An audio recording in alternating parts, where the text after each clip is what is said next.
बोलती कहानियां में आप सबका स्वागत है।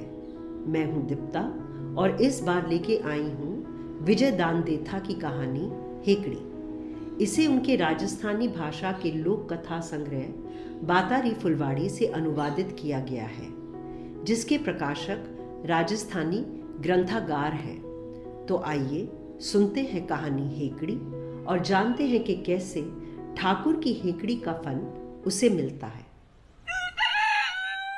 एक ठाकुर का रोज ठंडे पानी से नहाने का नियम था, पर तब भी उसकी सनक, गुस्से और हेकड़ी में कोई ठंडक नहीं आई थी। सर्दियों की भीषण ठंड में तालाब के किनारे खुले में नहाता था।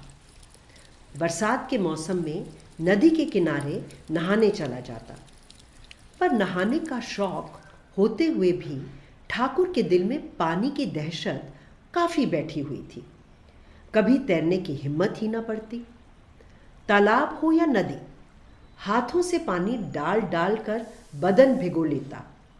कमर से ज्यादा पानी में आगे न जाने की मानो सौगंध ही उठा रखी थी। ठाकुर की तरह एक धोबिन भी रोज कपड़े धोने के लिए तालाब पर आती थी। बरसात के मौसम में नदी किनारे जाती तो वहां छपाछप का शोर मचाती। धोबिन हद दर्जे की बलिष्ठ और हिम्मत वाली थी। वो तैरने में मछुओं को भी पीछे छोड़ती। रात में भी नदी में तैरने से नहीं घबराती थी। एक दिन नदी उफान पर आई हुई थी। शोर मचाती, पछाड़े खाती बह रही थी। ऐसे में ठाकुर नहाने आया। हल्का हल्का उजाला फैलने लगा था।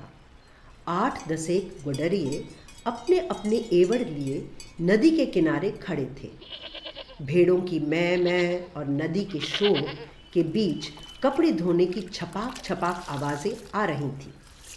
धोबिन से 10 कदम दूर ठाकुर अंगरखी उतारकर नहाने लगा।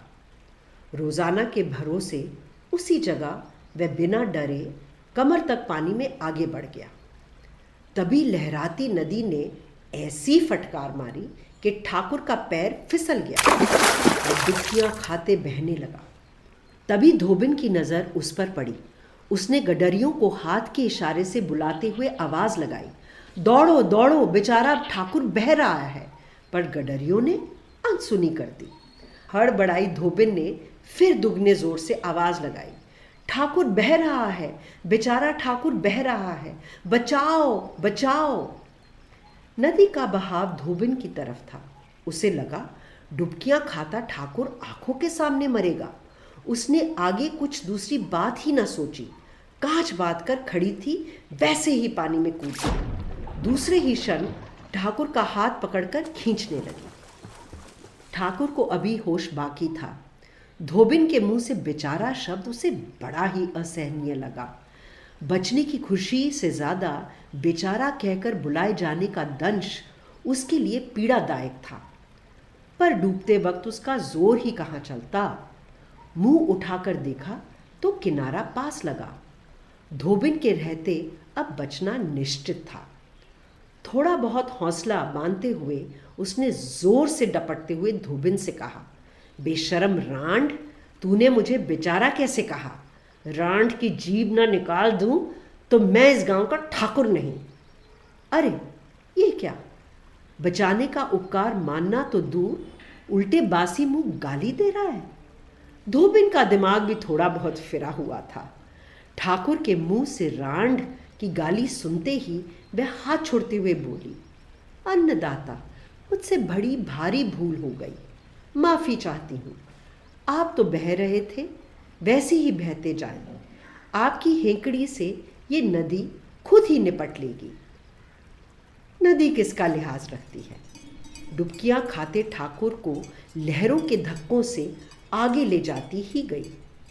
किनारे खड़े भेड़ों की मैं उसी तरह चालू थी।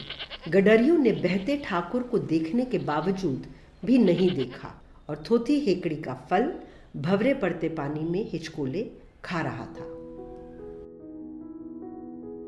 धोबिन ठाकुर की जान बचाने की कोशिश करती है, मगर इसके बावजूद ठाकुर उसका एहसान न मानकर अपनी बेइज्जती महसूस करता है। ऐसा क्यों?